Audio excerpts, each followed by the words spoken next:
Hello and welcome to the Local Leaders Podcast. I'm your host, Jeff Johnson. The Local Leaders Podcast provides a platform for successful business owners to share their stories, their experiences, their advice, and their ideas in order to help our listeners achieve more success in their business and in their lives. Get ready, another great show is coming up.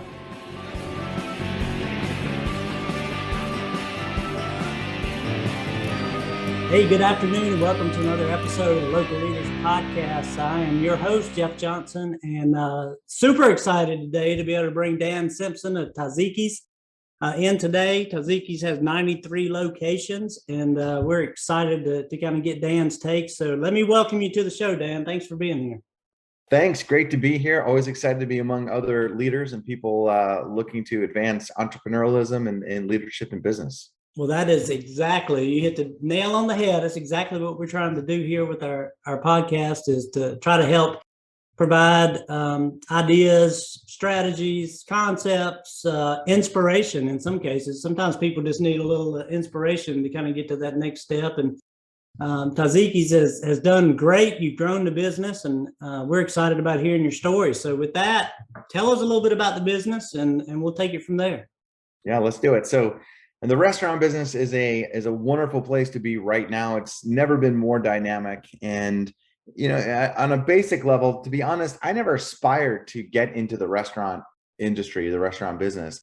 I've been really a restless entrepreneur at heart. I've been involved in a variety of different businesses. I've always thought life is about people, and then started to understand there's some transferable skills that are what drive business in some cases of any kind. But I've always loved food. My grandfather was actually a chef. And as I found my way through technology company into a restaurant company at a time where restaurants were starting to realize the importance of off-premise dining and the importance of using mobile apps and online ordering to help power that, right? So that was my foray, and actually started as basically a consultant inside with restaurants and developing entrepreneurs. Ended up becoming a franchisee of Taziki's and a few other brands.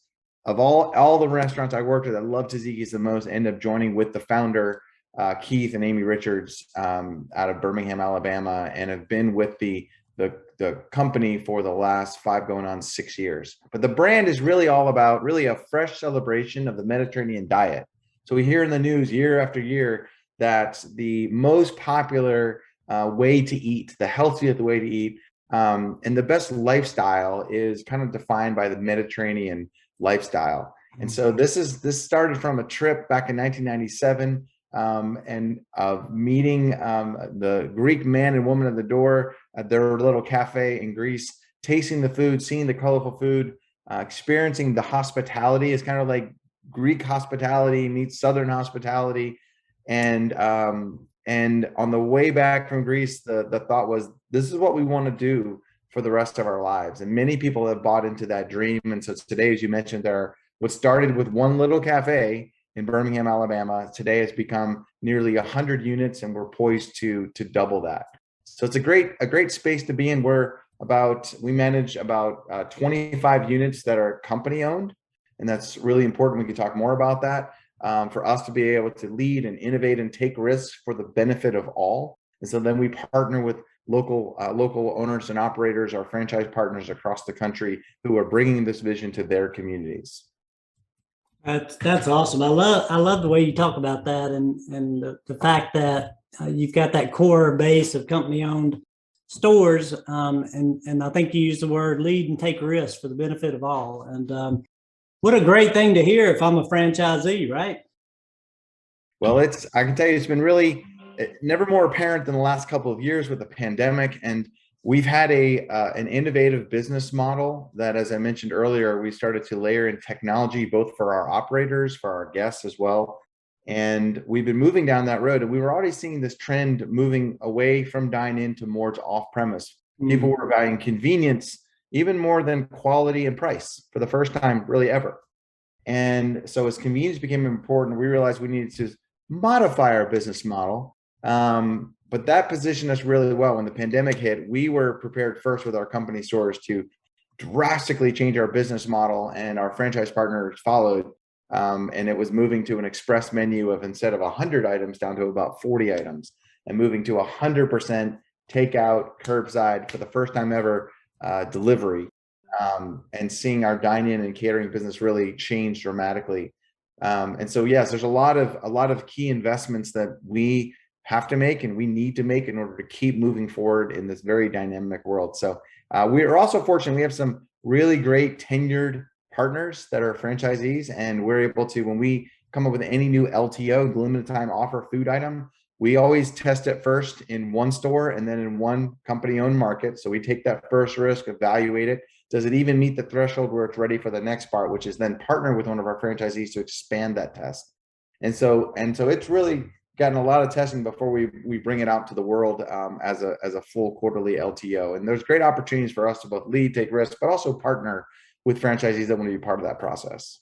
Yeah, that's awesome. And like I said, I'm sure that's music to the ears of franchisees. And there's so many franchisees with all kinds of different systems out there that some wish they had went in a different direction, and others are just thrilled to be part of the organization that they're with. And keeping them involved is a critical component of that. And it sounds like you guys are all in with these partners. Yeah, I think it's, like they say, you're only as good as your people, you're only as good as your partners. And we definitely have that attitude. It's a franchise organization is such an interesting dynamic family. And like all family, there are strengths and there's dysfunctions and you have to work through. We found out, obviously, our founder Keith still leads our culinary R&D. He still manages our flagship market in Birmingham, and he's still very instrumental. But there's now a team of people that I brought on board that is helping to lead the future growth of the company. And together, we report to a board of directors, and we're helping to lead the company. When you partner with a franchisee, and the reason to go down that road is one part capital, right? You have to start with how much money do you have on hand to keep growing units and investing. It also goes back to leadership, right? So you've got to think about your manpower plan. And one of the things that we found that I think is true of many businesses is that businesses are best operated when they're run by someone that lives in that town. Yeah. And their kids go to the schools and their family goes to that church, and they're invested in the community, and they are a member of the community when they launch their business. And so sometimes it's a risk when big corporations try to manage everything from an ivory tower with a sense of perception that they have for every local community, where that often gets lost. And so we found is our best model is whether even if it's a company-owned market, we find a local operating partner, someone that lives there. We actually make them an equity partner in that deal, or we partner with a franchisee. So us, it's sort of two ways to accomplish the same thing, which is someone that lives and loves that community and develops the restaurant as part of the community, right? So we're not just driving sales. We show up when there's a fire and someone loses their house with free food to comfort them through that time, or when the kids are raising some money for their band or their football team, we show up with food. And so we realize what a key part food can be in a community. Yeah, that is a critical piece. And as you guys have gotten so large now, are you pretty much all across the U.S.? I know that you're up here toward North Carolina and south in the Carolinas. Are you out all the way out west yet? Yeah, we are. And I think this is a key point to mention first, like growth strategy is really important. You generally want to grow with some density so you can get the benefit of critical mass for both marketing, for brand awareness, right? But also for supply chain. And when you start to get too far out or grow without any adjoining states or areas, you end up in trouble. We've been very thoughtful about our growth for the most part. You always have some lessons out there. But we have really good density in the Southeast. That's where we are really the dominant kind of healthy Mediterranean brand. And we have planted some new pioneer markets. So we go as far on the southwest. It's Dallas, and then Denver, and even Boise. So we've got some entrants out in those parts of the world. We are growing more rapidly into the Midwest right now. So we're as far as north as, say, like Cincinnati and parts of West Virginia, all the way over to Richmond, Virginia, as you mentioned, Raleigh, some of those areas. So we're really excited, based in the Southeast, growing into the Midwest and a little bit west. Gotcha. Well, that's good to know, and especially for any of our listeners who are interested in looking at some new ideas or new concepts, Taziki should certainly be on their radar. And I'm sure that on the website, there's some more information for potential partners who may want to get involved with you guys. So and we'll have the website up on the video as well. So. Yeah, we're definitely continue to find the right partners for us, right? Part of it is these are marriages, not just dating experience, long-term partnerships. And so sometimes we're always looking for the right fit and not just somebody to raise their hand. And the pandemic actually has brought about some really wonderful partners that have deep domain experience and get the fact that most communities have a pizza place and have a burger place. They have a sandwich shop, but when they look around, they truly don't find any place that is both truly healthy and delicious. And so a lot of even bigger players are seeing this as a key, like, healthy part of their portfolio that they're missing. Mm-hmm. And then sometimes you have people, particularly with something like, Pearl Harbor, 9/11, and the recent pandemic, it wakes people up to, what do I want to do with my life? And so this is a wonderful family-based model that is very scalable. We've had our profits breaking records with sales through the pandemic, and we're in a really good position to grow. Yeah, and do you attribute those growing and climbing profits primarily to your transition from, you mentioned 100 menu item and scaling that down to about 40? Is that the real driver for the growth? Yeah, there's definitely some mixed results in there and mixed drivers too. It's very interesting. I mean, on a more macro to micro perspective, first of all, when you have about 90,000 restaurants that go out of business for good, very sad and nothing that any of us rejoice in. But the upside of that is there's all these millions of displaced guests looking for their next favorite restaurant. Mm-hmm. And so we made our number one priority last year to try to get our brand in front of these guests looking for their next favorite restaurant and to capture some of those displaced customers that happened due to COVID. And so that's part of what drove top line sales. That and, this little innovation called third-party delivery, while it might be 70 to 80% of all restaurant sales in Asia, which is true and remarkable, by the way. Oh, wow. And in America, it was 5% or around 5% before the pandemic. So you could see the early signs. And if you gave it another 5 or 10 years, this would be a significant part of our industry, but it was at a slow pace, right? The diffusion of that innovation was going to take some time. Yep. The pandemic accelerated that. And so suddenly it became 30%, 40%, 50% of a lot of restaurants' business. So today for us, it's between 15 and 30%, depending on the market. That put us in front of a lot of new guests that never tried Taziki's before. So it's been a customer acquisition strategy for us. And once the economics worked out, that has helped as well. So a lot of it's been top line growth. I'll tell you, a combination of supply chain challenges that are actually peaking now, mixed with labor costs going higher, and we're investing in our people right now. Those prime costs going up make those top line sales a little less profitable, in fact. So we've had to, look very carefully at, well, how do we deliver the same guest experience, the same amazing food, while investing in our staff and still maintaining profits? So we've had to roll up our sleeves and be really creative and find smart ways to do this. So we're not out of the woods yet, but we're really excited with the progress we've made so far. Well, that is definitely true, and everyone in the industry has been facing the staff shortage, or the staff shortage, lack of staff, food shortages, and prime cost increase. I know you guys have, we talked about it briefly earlier. You were brainstorming just recently on ideas and things to kind of try to help you get around some of these challenges. Anything new or on the horizon that you guys came up with that you can share?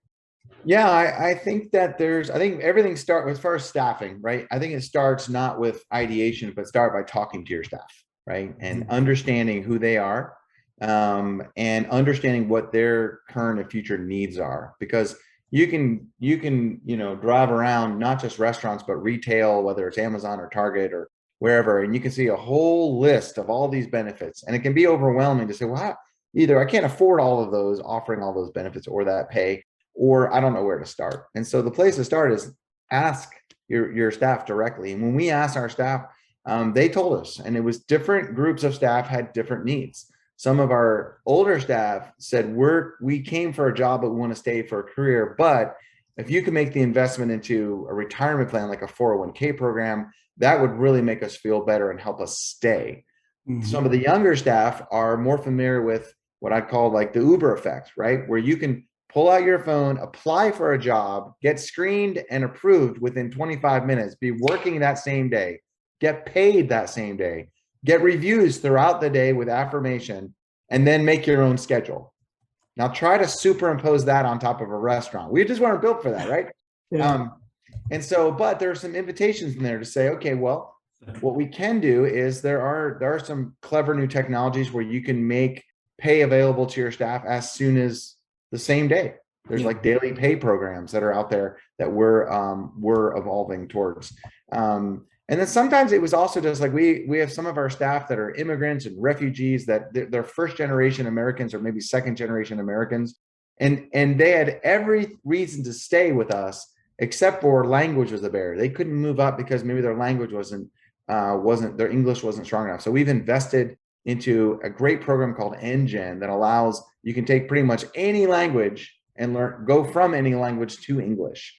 And so empowering our staff based on their specific needs and trying to break the right solution in the right staff hands. So that's the first thing, just retention. How do we just keep the great people that we've already invested training into? They know the recipes, they know the culture. That's got to be our first priority.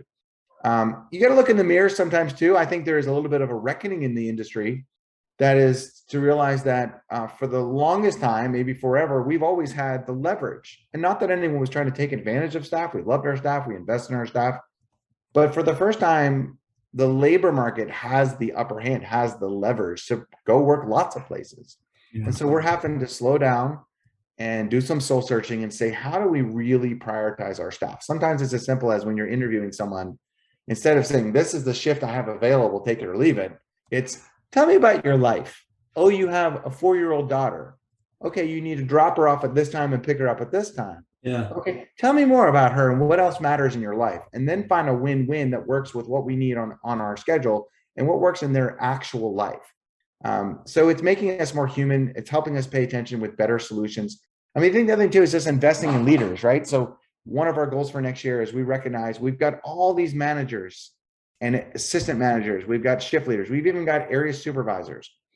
And we realize when you have the amount of churn that most restaurants do, and we are much better than the industry average, you have to keep leveling up your investment in them, the training in them. And we identified that they might know everything about the recipes and our technology and all that, but there's gaps in their training. So next year we're going to invest in some additional levels of training that they've asked for to help them. Because now suddenly they're in the HR business and they're in the technology business as well as the food business, right? We're asking them to do a lot of things. So for us to invest in them more training helps them feel equipped to do their job. So those are just some examples that I think apply even across beyond restaurants. Well, that was a wealth of information. So thank you for sharing that, and gave me some things to think about as you were speaking. That who would have? Well, you guys obviously thought of it, but I had never thought of language being something that would even be on the table to talk about here. But obviously, with so many immigrants, in this country, that's a big labor pool, and if you can accommodate them and help develop them more for speaking English, then all the better for their life, and happiness across not only work but in their home life as well. That's right. And there's other challenges that are in some ways harder to solve, like childcare. One of the barriers for some of the female workforce coming back to their previous jobs or into new jobs is someone to watch their kids, and that's a pretty systemic problem that is not easy to solve. But again, it starts by really asking questions and listening and making sure we're solving the right problems and making the right investments across the board. So that's key. Yeah, it's something when you open up those doors and you open your ears up and your hearts up to the people that you're working with, what great feedback I'm sure you guys have gotten, and the fact that you're open to it and accepting it and acting on it is awesome. So thank you for that. I'm sure from them, as well as for all our other listeners, make sure that we're talking to our people and understanding what it is that they need. That'll really help differentiate us in the marketplace as we as restaurant owners are looking for to fill staffing vacancies as well. And gosh, you're growing like crazy. So, you're popping open new stores and bringing on new franchisees, and you need people. So congratulations on all you're doing. Well, thanks. Yeah, that becomes the other interesting challenge for so many of us, is that when the dynamics of the restaurant industry have changed, which is based on consumer demand changing, right? Mm-hmm. And like I said, we are now in the omni-channel business. We don't have the luxury of one channel, which would be dine in, or even dine in and take out two channels. Now we're in 5, 6, 7, 8, 9 different channels to generate the same or higher levels of sales. And so it's putting a lot of pressure on our operations. And in some cases, you can invest in training, sometimes investing in new technology to simplify that. There's great technologies like Cubo that aggregates all the third-party delivery orders into your systems directly, so there's no tablets to be manually addressing and interacting with. Sometimes it's that. Sometimes it's reevaluating your actual physical plant and looking around a building that was really designed for 80% dine-in that today is 35 or 40% dine-in. And what doesn't work anymore? What got broken when you move away from paper menus? Well, how do you support that guest user experience when that old device no longer works in the current world? And it's not just a loss, it's an opportunity to rethink things that were sacred cows before. And now we have a new opportunity to find even better ways to make a better guest experience. So I think net, there's so many positives that are available to us now if we're courageous enough to collaborate and make some bold decisions. It's just amazing how much the industry changed and grew, in terms of having to take its next step forward. Like you had said earlier, it almost was like the industry was in the Stone Age. And then the pandemic hit and everything changed. I mean, you really just had to kind of reach in and reevaluate everything that you're doing. And of course, you mentioned indoor dining or in-house dining has declined, and I'm guessing that may drive a new footprint for your buildings in the future, if not already. Is that fair to say? Yeah, it sure is. From a architectural design and real estate perspective, this is pushing us in new directions. And there's some upsides to these new directions, as I mentioned earlier. In fact, before the pandemic, we were already watching this trend towards off-premise. We went from our traditional 3,000 square foot model to a little over 2,000 square feet. We were already identifying that the kitchen couldn't get smaller because we're doing the same volume, but the dining room could afford to be smaller. Well, that helps if you want to get the restaurant business. Your now cost of entry, your build-out costs are less, your debt service can be less. That's a win. And so we are moving that direction.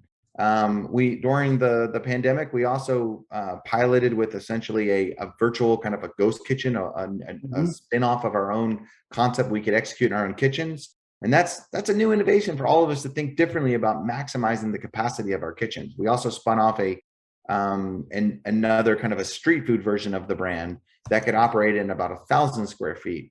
So we're still navigating through all of these potentials, but we're for sure entering next year with a 3,000, a 2,000, and a 1,000 square foot flexible options. And we are soon will be able to announce a partnership, a really exciting partnership for a delivery only kitchen that will be happening next year as well. So there's a lot of opportunities. And I would say zoom back, and if you look at a market that maybe says we could hold 10 restaurants. Yeah. In the past, we'd be thinking about 10 3,000 square foot restaurants, and we knew what that capital outlay would be. Mm-hmm. Now we think more like manufacturing and logistics to say, well, you're going to produce this much amount of food, but it needs to be delivered, some delivered in the dining room, some delivered just outside on curbside, some delivered all the way to a business, maybe that's catering, some delivered all the way to someone's home. And we can now right size the shape of our containers or our restaurants, our kitchens essentially, to fit that last mile efficiency. So it's giving us, we can spend a lot less money to feed the same amount of people by rearranging our real estate and our approach to the right kitchen in the right place.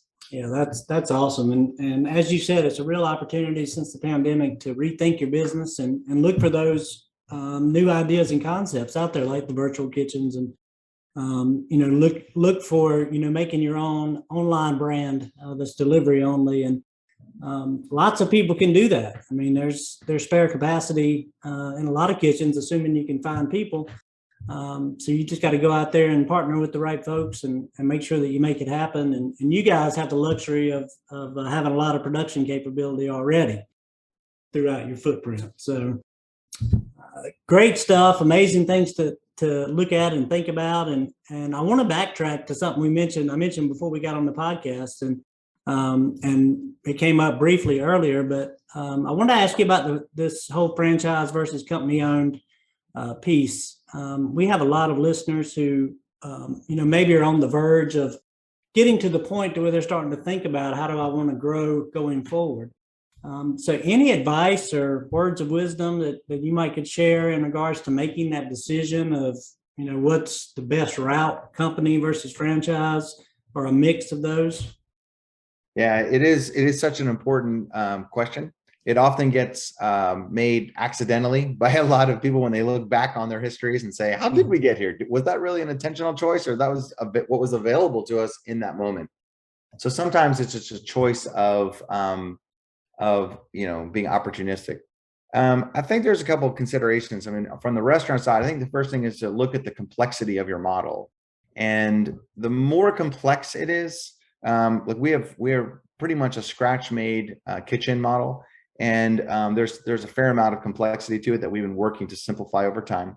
But the more complex, like if you've got a whole hog barbecue that is a lot of tradition and has a lot of very specific ways of executing, I think understanding the complexity that leads to control. How much control do you really need to have to maintain the quality of your product? And I think it should start with understanding the complexity, understanding where your standards are. And if you are not convinced that you can train someone else, or that your systems are good enough to provide the checklist towards success for someone else to learn and execute it at the same level you can, you shouldn't get into the franchise business. Just as a starting point, you really need to maintain, and probably better in the long run, to grow at a slower pace and have control over the people that you hire and that you can hold accountable.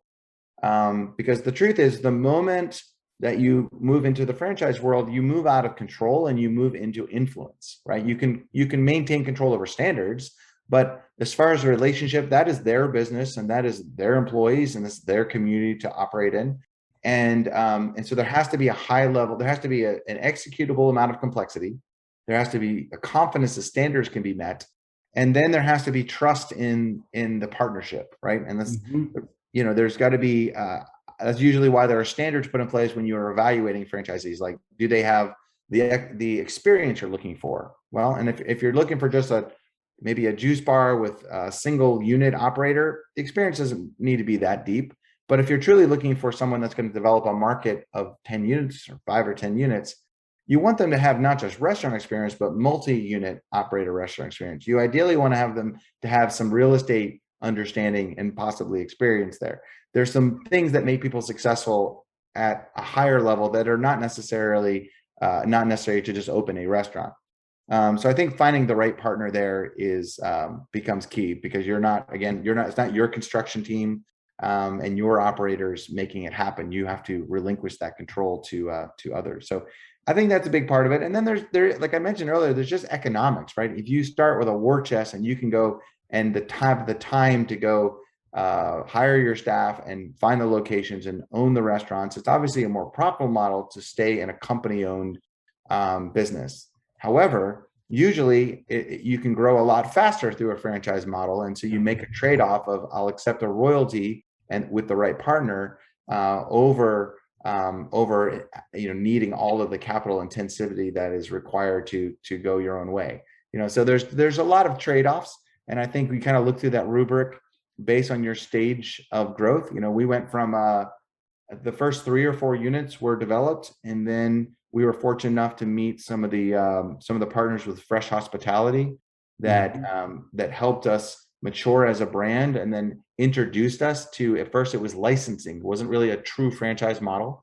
And so these are friends of the family, so to speak, and they were some of our early partners, and then we converted that to a franchise model to be able to keep scaling the company.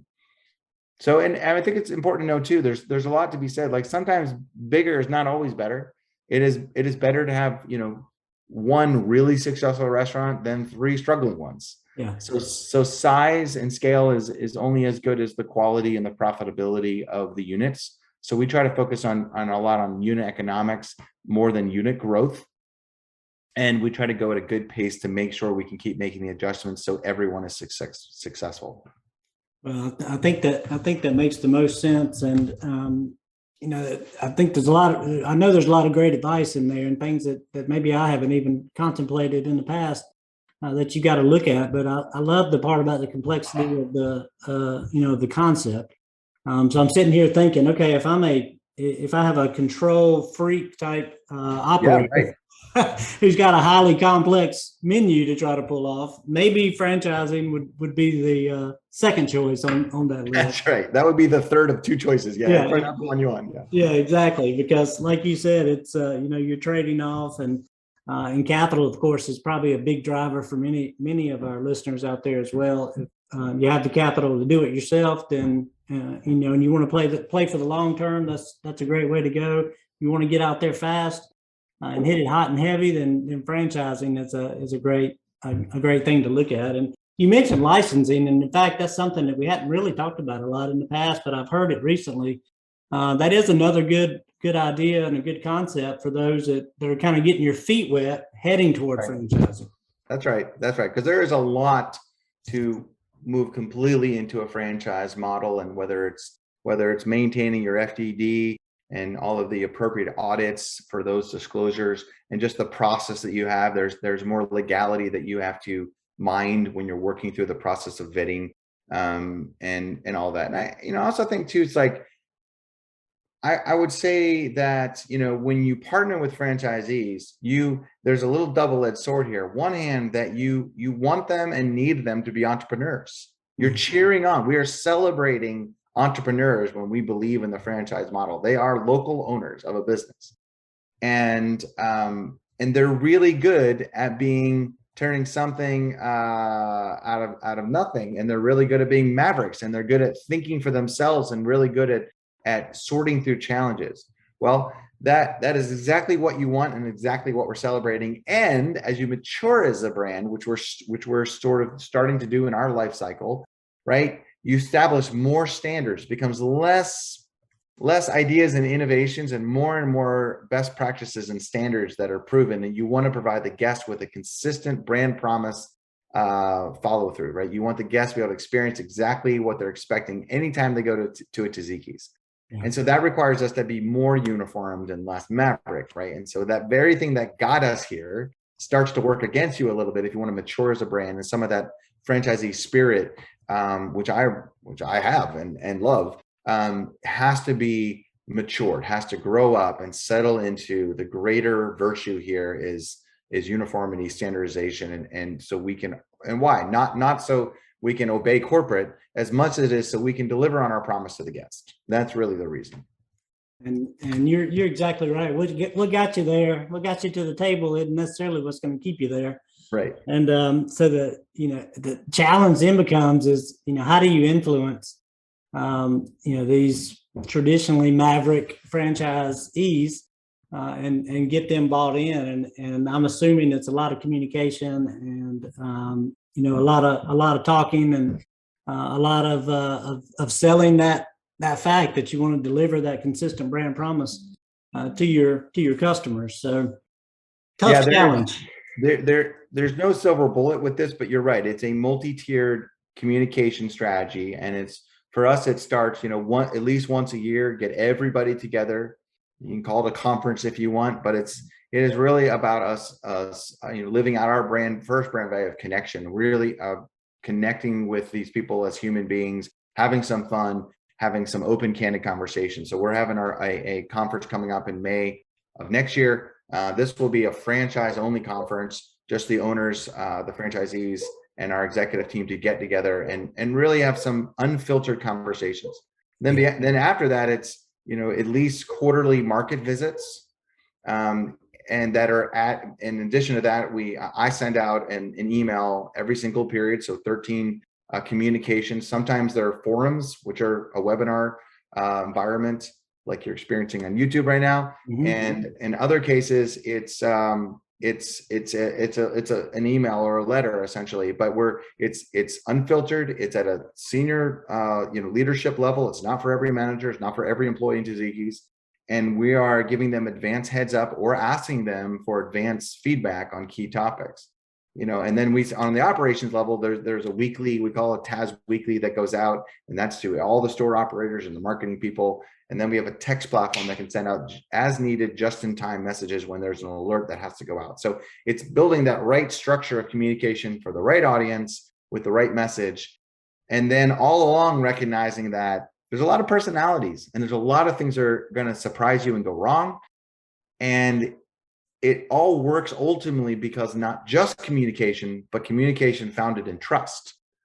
I have to be able to earn their trust. Mm-hmm. that they when I'm speaking, I'm speaking authentically and transparently. They have to earn our trust. That likewise they're doing their part, and then when we leave their market, they're going to follow through with what they say. That we're all in it for the right reasons and all trying to make sure everybody wins. And so great communication followed by trust. And I'll tell you, we've had to change our communication strategy many times because we realize there's no perfect way, but is it working is the real question. Well, is it what, and if it's not working, what would work better? And constantly be open to that question. Yeah, I tell you what, you've really come a long way. The old cigarette commercial, you come a long way, baby, from that first single unit Taziki's to this big, corporate entity that you've kind of had to evolve and develop into over the years. So what a great story. Congratulations to all of you and your team on the success that you've had and the ability to be able to grow the business and to think strategically and get out in front of a lot of these challenges and be in a position to succeed. And I think that's all you can ask for, as a business, is to put yourself in a position to win, just like the coaches say. That's exactly right. When I first came to Taziki's, one of the first things I did is went on a tour to meet all the franchisees, and one of my key questions was, what was your dream when you signed up for this? What were you hoping would happen? What were you aspiring towards? And then the harder question was, did it come true or did it not come true? If it did, we're celebrating, right? It's time for champagne and oysters. If it didn't, there's probably some frustrations, and would they get to air out some grievances of things that were promised in the past that didn't happen, or expectations that weren't met, and make space for people's frustrations and not just their celebrations. And try to maintain candor, a space for where we can understand that it's not going to go perfect. And like I said, celebrate the high moments, work together through the difficult moments. Yeah, well, I think that's great advice. I was going to ask you for a couple of pearls of wisdom, but I think you just gave them to me. And just very insightful information that you shared, about the business and about the relationship that Taziki's has with its partners, its franchisees. And if you're out there and you're hearing about Taziki's for the first time, I think it'd be great for you to put that on your radar and maybe take a look at what Dan and his team have been doing. And certainly reach out if there's an interest, and hopefully you guys can make a connection. Well, thanks so much. Always great to connect with great people around the holidays. We've made it through 2 challenging years. I think the best is yet to come. So appreciate the time to connect. Well, we appreciate you being on the show today, and thank you so much for taking time to talk with us and to share your ideas and your thoughts and the story behind Taziki's and all that you guys are doing. I've learned a lot. I'm sure our audience has as well, and we greatly appreciate it. So thank you, Dan. Thank you. And for all our other listeners out there, thank you for joining us for another episode of the Local Leaders Podcast. I'm Jeff Johnson, your host, and we look forward to seeing you on our next show.